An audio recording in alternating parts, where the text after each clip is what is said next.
नमस्कार दोस्तों, आज मैं आपको कार्तिक महात्म्य के 12वें अध्याय की कथा सुनाने जा रही हूँ।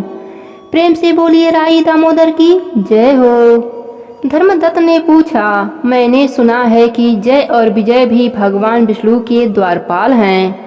उन्होंने पूर्व जन्म में कौन सा पुण्य किया था जिससे वे भगवान के समान रूप धारण करके बैकुंठ धाम के द्वारपाल हुए। दोनों पार्षदों ने कहा, ब्राह्मण, पूर्व काल में तीर्ण बिंदु की कन्या देवहूति के गर्भ से महर्षि कदम की दृष्टि मात्र से 2 पुत्र उत्पन्न हुए।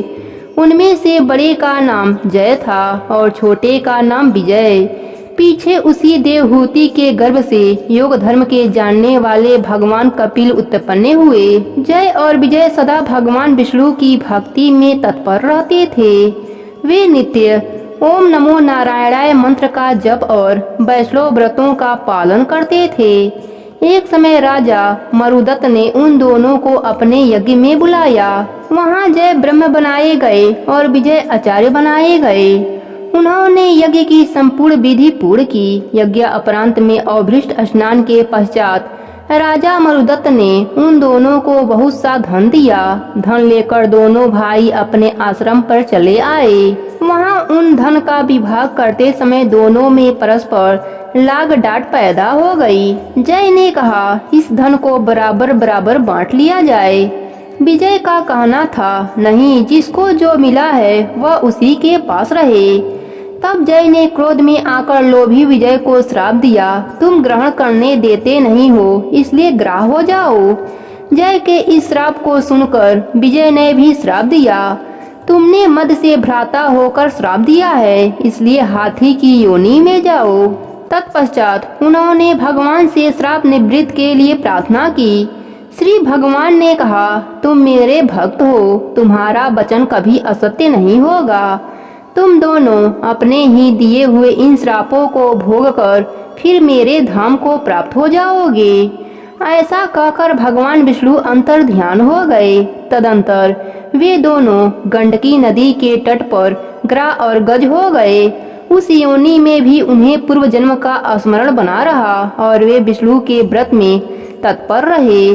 किसी समय वह गजराज कार्तिक मास में स्नान के लिए गंडकी नदी में गया। उस समय ग्रह ने श्राप के हेतु को स्मरण करते हुए उस गज को पकड़ लिया।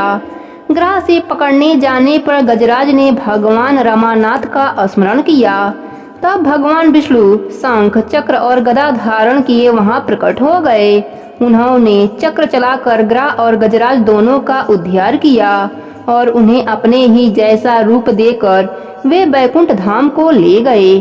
तब से वह स्थान हरि क्षेत्र के नाम से प्रसिद्ध है। वे ही दोनों विश्वविख्यात जय और विजय हैं, जो भगवान विष्णु के द्वारपाल हुए हैं। धर्मदत्त, तुम भी मात्सर्य और दंभ का त्याग करके सदा भगवान विष्णु के व्रत में स्थिर रहो।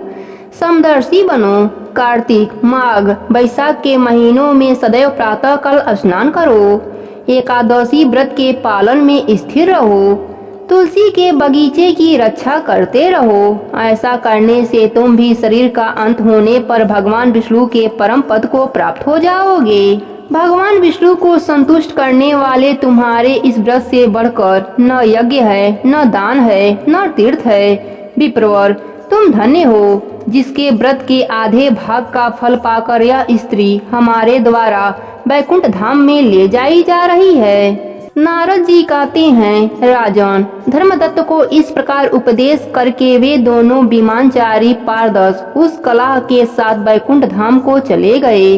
धर्मदत्त जीवन भर भगवान के व्रत में स्थिर रहे और अंत समय में उन्होंने अपनी दोनों स्त्रियों के साथ बैकुंठ धाम प्राप्त कर लिया।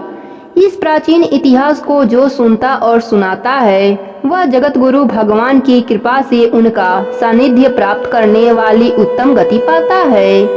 प्रेम से बोलिए राई दामोदर की जय हो।